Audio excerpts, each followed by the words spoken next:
প্রিয় ভাই ও বোনেরা, আজকে আমরা যে ঘটনাটি বলতে চাচ্ছি তা হচ্ছে আমাদের নবী হযরত মুহাম্মদ সাল্লাল্লাহু আলাইহি সাল্লাম ও একটি সাপের সাথে ঘটে যাওয়া একটি বিস্ময়কর ঘটনা। তাই পুরো ঘটনাটি জানার জন্য ভিডিওটি শেষ পর্যন্ত দেখতে থাকুন।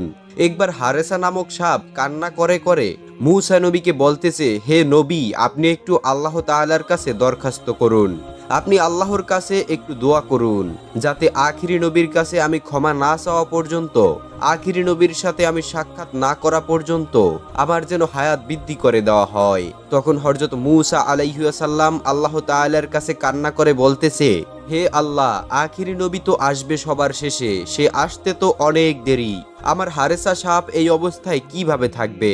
হে আল্লাহ, তুমি তার হায়াত বৃদ্ধি করে দাও। তখন আল্লাহ তাআলা এক গায়েবী আওয়াজের মাধ্যমে বলতেছে, হে মূসা, আমি তোমার দোয়া কবুল করে নিলাম, হারেসার হায়াত বৃদ্ধি করে দিলাম। একটি সময় গিয়ে এই সাপটি মদিনা থেকে মক্কার দিকে রওনা দিল। বিশ্বনবী হযরত মুহাম্মদ সাল্লাল্লাহু আলাইহি সাল্লাম মক্কাতে কান্না করতেছে আর সাপটি মদিনায় কান্না করতেছে। তখন এই সাপটি বুকের উপর ভর করে মক্কার দিকে রওনা করলেন আমার নবীর কাছে মাপ চাওয়ার জন্য। আর সাপ 6 মাস পর্যন্ত বুকে ভর করে আবু জাহেলের বাড়ির সামনে দাঁড়িয়ে গিয়েছেন। অতঃপর ক্লান্ত হয়ে গিয়েছে, তাই সে ক্লান্ত হওয়ার কারণে আবু জাহেলের বাড়ির সামনে ঘুমিয়ে পড়েছে। সকালবেলা সেই বেঈমান আবু জাহেল ঘর থেকে বেরিয়ে যখন তার বাড়ির সামনে একটি সাপকে দেখলো, তখন একটি লাঠি দিয়ে সাপটিকে গায়ে আঘাত করা শুরু করলো।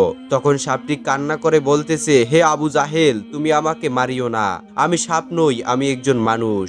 তখন আবু জাহেল বলে, হে আমার বিবি, ওরে আমার সৈন্যরা, তোরা তাড়াতাড়ি আয়, এমন ঘটনা আমি জীবনেও দেখি নাই। এই সাপ কথা বলতেছে। তখন সবাই সেখানে এসে উপস্থিত হলো এবং আবু জাহেল তাদেরকে বলল, আমি সকালবেলা এই সাপটিকে আমার বাড়ির সামনে দেখলাম, আর আমি যখন আঘাত করলাম এই সাপ মানুষের মতো কথা বলে। বেঈমান আবু জাহেল তখন সাপটির গায়ে আঘাত করা শুরু করলো। তখন সাপ আবার কান্না করতে করতে বলতে লাগলো, হে আবু জাহেল, তুই আমাকে মারিস না, আমাকে একবারের জন্য নবীর সাথে দেখা করতে দে, একবার নবীর কাছে আমাকে যেতে দে, আমাকে মাপ চাওয়ার জন্য নবীর কাছে যেতে হবে। একবার যদি আমার নবী আমাকে মাপ করে দেয়, তারপরে তোর যত মন চায় তত মারিস, আমি তোরকে বাধা দেব না, আমার জীবনটা নষ্ট করিস না রে। একবার যদি আমার নবী আমাকে মাফ করে দেয়, তারপরে তোর যত মন চায় তত মারিস, আমি তোরে বাধা দেব না, আমার জীবনটা নষ্ট করিস না রে, আমাকে একটু যেতে দে। তখন আবু জাহেল বলতে লাগলো, হে সৈন্যরা, এই সাপের গলায় শিকল পরিয়ে দাও।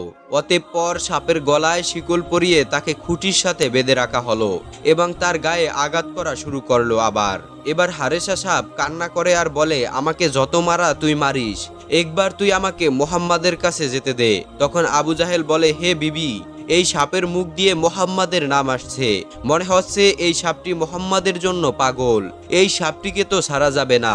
এইভাবে সাপটিকে বেঁধে রেখে সারাদিন তার গায়ে আঘাত করা হলো।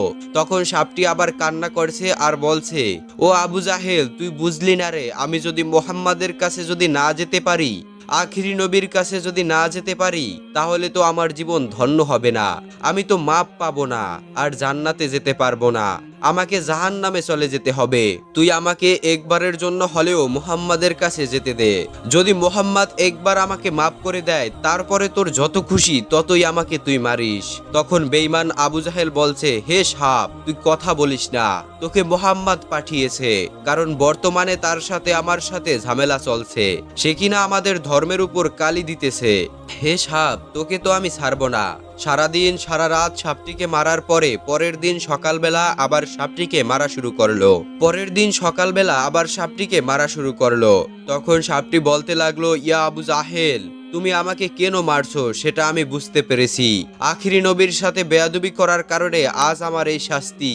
ও আবু জাহেল, তোকে আমি কথা দিলাম, তোর যত মার মারতে মন চায় তুই আমাকে মারিস, কিন্তু একটি বারের জন্য হলেও তুই আমাকে আখিরি নবীর সাথে দেখা করার সুযোগ করে দে।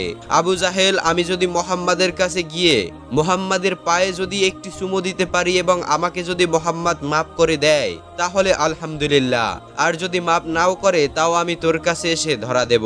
আমি তোকে কথা দিলাম, এইবার আবু জাহেল নবীর নাম শোনার কারণে আরো অনেক ক্ষেপে গেল, অনেক গরম হয়ে গেল।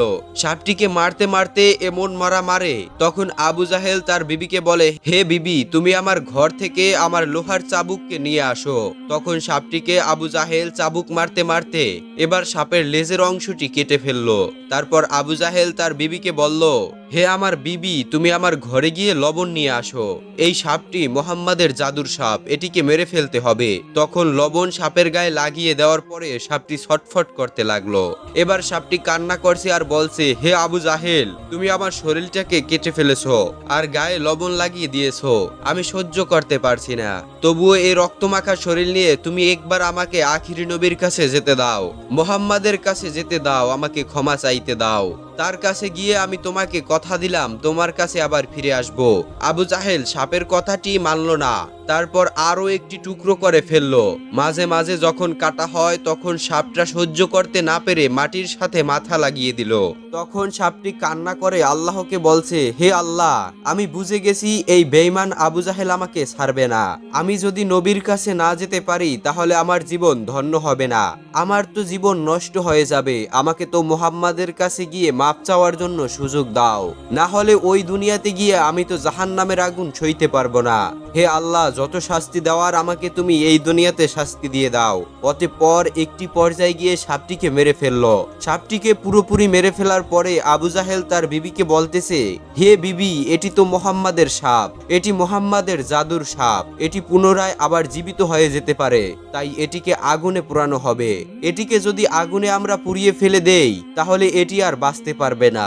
অতঃপর সাপটিকে আগুনে পোড়াতে লাগলো। যখন সাপটি পুড়তে পুড়তে আগুনে ছাই হয়ে গেল, সেই ছাইগুলোকে একটি পাতিলে নিল এবং পাতিলটির মুখ বন্ধ করে দিল। এবার আবু জাহেল তার বিবিকে বলতেছে, হে বিবি, আমরা তো মোহাম্মদের জাদুর সাপকে পুড়িয়ে ফেলেছি, মেরে ফেলেছি। এবার মোহাম্মদকে গিয়ে পরীক্ষা করব, দেখব তার জাদুর বিদ্যা কতটুকু রয়েছে। তাকে গিয়ে আমরা বলবো এই পাতিলের ভিতর কি রয়েছে। অতঃপর আবু জাহেল মহল্লাতে ঘুরে ঘুরে মহল্লাবাসীকে বলতেছে, হে মহল্লাবাসীরা, তোমরা কি দেখবে? এই দেখো, মোহাম্মদ আমাকে মারার জন্য তার জাদুর সাপ পাঠিয়ে দিয়েছে, আমি সেটিকে মেরে তাকে আমি জ্বালিয়ে দিয়েছি। এখন সেই বেঈমান আবু জাহেল মহল্লাতে ঘুরে ঘুরে মহল্লাবাসীকে বলতেছে, এই দেখো, আমি মোহাম্মদের জাদুর সাপকে মেরে ফেলেছি, মোহাম্মদের জাদুকে আমি শেষ করে দিয়েছি। এটা বলে বলে আবু জাহেল বুঝাইতে চাইতেছে মহল্লাবাসীকে যে মুহাম্মাদের চাইতে আমার ক্ষমতা বেশি। নাউজুবিল্লাহ। তখন আবু জাহেল তার সৈন্যদেরকে বলছে, চলো আমরা সেই সাপটিকে নিয়ে মুহাম্মাদের কাছে যাব এবং বলবো এই পাতিলের ভিতর কি রয়েছে। সে যদি বলতে পারে তাহলে ভালো, আর যদি বলতে না পারে তাহলে আমরা তাকে পিটিয়ে মেরে ফেলবো এবং জ্বালিয়ে দেব, আর সাপের ছাইয়ের সাথে তার ছাইও মিলিয়ে নেব। নাউজুবিল্লাহ। তখন সেই বেঈমান আবু জাহেল তার সিপাহী সৈন্যদেরকে নিয়ে আখিরি নবী হযরত মুহাম্মদ সাল্লাল্লাহু আলাইহি সাল্লামের বাড়িতে গিয়ে উপস্থিত হলো এবং ডাকতে থাকলো, হে মুহাম্মদ, এদিকে আসো এবং দেখো আমি তোমার জন্য কি নিয়ে এসেছি। তখন হযরত মুহাম্মদ সাল্লাল্লাহু আলাইহি সাল্লাম ঘর থেকে বেরিয়ে এসে আবু জাহেলকে দেখলো এবং তার হাতে একটি পাতিল রয়েছে। তখন আবু জাহেল বলতে লাগলো, হে মুহাম্মদ, আমার এই পাতিলের ভিতর কি রয়েছে? তুমি যদি বলতে পারো তাহলে আমি কালেমা পড়ব, আর যদি বলতে না পারো তাহলে আমরা যে শাস্তি দেব সেটা তোমাকে মাথা পেতে নিতে হবে। তখন হযরত মুহাম্মদ সাল্লাল্লাহু আলাইহি সাল্লাম বলতে লাগলেন, আমি যদি বলি এই পাতিলের ভিতর কি রয়েছে তাহলে তুমি কালেমা পড়বে? তখন আবু জাহেল বলতে লাগলো, হ্যাঁ, তুমি যদি বলতে পারো এই পাতিলের ভিতর কি রয়েছে তখন আমি কালেমা পড়ে নেব, আর যদি বলতে না পারো তাহলে আমরা যেই শাস্তি দেব সেটি তোমাকে মাথা পেতে নিতে হবে। তখন নবী করিম সাল্লাল্লাহু আলাইহি সাল্লাম বলতে লাগলেন, হে আবু জাহেল, তোমার পাতিলের ভিতর কি রয়েছে সেটি আমি না বলে যদি এই পাতিলের ভিতর যে জিনিসটি রয়েছে সে নিজের মুখে বলে তাহলে কি হবে? তখন আবু জাহেল বলতে লাগলো, তাহলে তো অনেক ভালোই হবে, ঘটনা আরো ক্লিয়ার হয়ে যাবে। যদি এই পাতিলের ভিতর কি রয়েছে সে যদি নিজে বলতে পারে নিজের মুখ দিয়ে তাহলে আমাদের কোনো সমস্যা নেই, আর আমি কালেমা পড়ে নেব। আর যদি পাতিলের ভিতর কি রয়েছে সেটি যদি কথা না বলতে পারে, তাহলে আমরা যে শাস্তি দেব সেটাই তোমাকে মাথা পেতে নিতে হবে। তখন নবী করিম সাল্লাল্লাহু আলাইহি সাল্লাম বললেন, ঠিক আছে, আমি তোমার সাথে চ্যালেঞ্জ ধরলাম আর তোমার শর্তে আমি রাজি হয়েছি।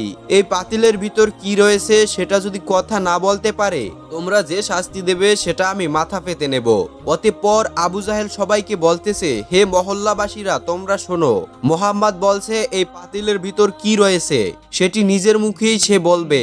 আর যদি এই পাতিলের ভিতর কি রয়েছে সে নিজের মুখে না বলতে পারে, পাতিলের ভিতরে থাকা জিনিসটি, তাহলে আমরা মুহাম্মদকে যেই শাস্তি দেব সেটি সে মাথা পেতে নেবে। অতঃপর তোমরা সবাই সাক্ষী থাকো। তখন নবী করিম সাল্লাল্লাহু আলাইহি ওয়াসাল্লাম এবং আবু জাহেলের লোক সবাই মিলে বড় একটি মাঠের ভিতরে জড়ো হলো। চারদিকে মানুষ রয়েছে আর মাঠের মাঝখানে হযরত মুহাম্মদ সাল্লাল্লাহু আলাইহি সাল্লাম এবং আবু জাহেল রয়েছে। হযরত মুহাম্মদ সাল্লাল্লাহু আলাইহি সাল্লাম তখন তিনি সে পাতিলের দিকে তাকিয়ে তার শাহাদাত আঙ্গুলটি ইশারা করে বলতে লাগলো, কে তুমি, কে আমার আল্লাহর হুকুমে তুমি কথা বলো। তখন আল্লাহ তাআলা জিবরাইল আলাইহিস সালামকে ডেকে বলেছে, হে জিবরাইল, তুমি দেখো আমার বন্ধু নবী সে পাতিলের দিকে ইশারা করেছে। আমার বন্ধু নবী যখন পাতিলের দিকে ইশারা করবে তখন তুমি সাথে সাথে হারেসা সাহেবকে পুনরায় আবার জীবিত করে দেবে, অর্থাৎ তুমি তাড়াতাড়ি যাও। অতঃপর আল্লাহ তাআলার হুকুমে হারেসাকে আবার পুনরায় জীবিত করা হয়। পাতিলের ভেতরে হারেসা সাহেব বসে রয়েছে। আমার নবী যখন শাহাদাত আঙ্গুলটি পাতিলের দিকে দেখিয়ে তখন বলতে লাগলো, কে তুমি, কে আল্লাহর হুকুমে কথা বলো। এবার সাপটি বলতে লাগলো, লা ইলাহা ইল্লাল্লাহু মুসা কালিমুল্লাহ সুবহানাল্লাহ। এবার সাপ কান্না করতেছে আর বলতেছে, নবী গো, আমি হলাম মুসা নবীর উম্মত, আমার নাম হচ্ছে হারেসা। হে নবী, আমি আপনার কাছে আসতে গিয়ে মদিনা থেকে বুকের উপর ভর করে হাঁটতে হাঁটতে 6 মাস পর্যন্ত হাঁটার কারণে ক্লান্ত হয়ে গিয়েছিলাম। তখন আমি এই বেঈমানের বাড়ির সামনে একটু রেস্ট নিচ্ছিলাম, একটু ঘুমিয়ে পড়েছিলাম। এই বেঈমান সকালবেলা আমাকে দেখার পর আমাকে বেঁধে অনেক মেরেছিল। আমি অনেক বুঝিয়েছিলাম আপনার কাছে আসার জন্য, একটু আমাকে সুযোগ দেওয়ার জন্য, কিন্তু এই বেঈমান আমার কোনো কথা শোনে নাই। সে আমাকে রাত দিন আঘাত করেছে এবং আমাকে মেরে ফেলেছে। একটি পর্যায়ে এসে আমাকে জ্বালিয়ে দিয়েছিল। তখন হযরত মুহাম্মদ সাল্লাল্লাহু আলাইহি সাল্লাম আবু জাহেলের দিকে তাকিয়ে বলছে, তুমি কি দেখেছো তোমার পাতিলের ভিতর কি রয়েছে? তখন আবু জাহেল তার হাত থেকে পাতিলটি ফেলে দেয় আর পাতিলটি ভেঙে সাপটি পাতিল থেকে বেরিয়ে গিয়েছে। এবার সাপ আবু জাহেলকে মারার জন্য দৌড়ে গেল। তখন আবু জাহেল দৌড়াতে লাগলো। তখন আবু জাহেল বলতে লাগলো, ও মুহাম্মদ, তাড়াতাড়ি তোমার সাপকে থামাও। তখন হযরত মুহাম্মদ সাল্লাল্লাহু আলাইহি সাল্লাম সাপকে বলল, হে হারেসা। তখন হারেসা সাপটা বলল, নবী গো, আমি আপনার নামটা কাটার কারণে আমি অপরাধী হয়ে গিয়েছি। ও নবী গো, এই বেঈমান আমাকে যতটা আঘাত করেছে তাই আমি একে মেরে ফেলতে চাই, আমি একে ধ্বংস করে ফেলতে চাই। আমার নবী তখন হারেসাকে বলছে, হারেসা দাঁড়া, মারিস না। এবার আবু জাহেল বলতে লাগলো, মোহাম্মদ, কিছুই তো বুঝি না, আমার মনে হয় তোমার সাপ আমাকে মেরে ফেলবে। এই বলে আবু জাহেল আবার দৌড়াতে লাগলো। তখন হারেসা আবু জাহেলের পিছু পিছু দৌড়াতে লাগলো। আমার নবী যখন বলছে হারেসা থাম, তখন হারেসা একবার পিছনের দিকে তাকায়, আবার সামনের দিকে তাকায় আর জিহ্বাটা বের করে বারবার কান্না করে। কোনো মানুষ যদি গুইসাপকে তাড়া করে তখন গুইসাপ একবার সামনের দিকে তাকায়, আবার পিছনের দিকে তাকায়, জিহ্বাটা বারবার বের করে। এই হারেসা থেকে এই নমুনাটি এসেছে। তখন হযরত মুহাম্মদ সাল্লাল্লাহু আলাইহি সাল্লাম বলতে লাগলো, হে হারেসা, আমার কাছে মাপ চাওয়ার জন্য এতদিন এত কষ্ট করেছো, আমি তোমাকে মাফ করে দিলাম।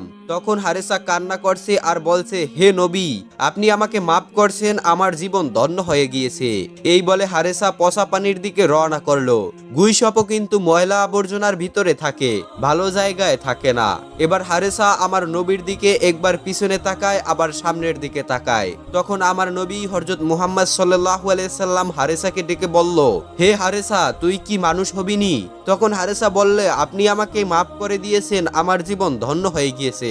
আপনি যদি আমাকে আবার মানুষ বানিয়ে দেন তাহলে আমার জীবন আরো ধন্য হয়ে যাবে। তখন হযরত মুহাম্মদ সাল্লাল্লাহু আলাইহি সাল্লাম আল্লাহ তাআলাকে বলতে লাগলেন, হে আল্লাহ, তুমি আমার হারেসাকে মানুষ বানিয়ে দাও। তখন হারেসা আবার মানুষ হয়ে গেল। কিতাবের ভিতর উল্লেখ রয়েছে হারেসা মানুষ হবার পর বাকি জীবনটা নবী করিম সাল্লাল্লাহু আলাইহি সাল্লামের খেদমতে কাটিয়ে দিয়েছে। প্রিয় দর্শকবিন্দু, ভাই ও বোনেরা, আজকের ঘটনাটি এইটুকুই ছিল। ঘটনাটি কেমন লেগেছে অবশ্যই কমেন্ট করে জানাবেন। নিত্য নতুন এরকম ভিডিও পাওয়ার জন্য আমাদের সাথে থাকুন।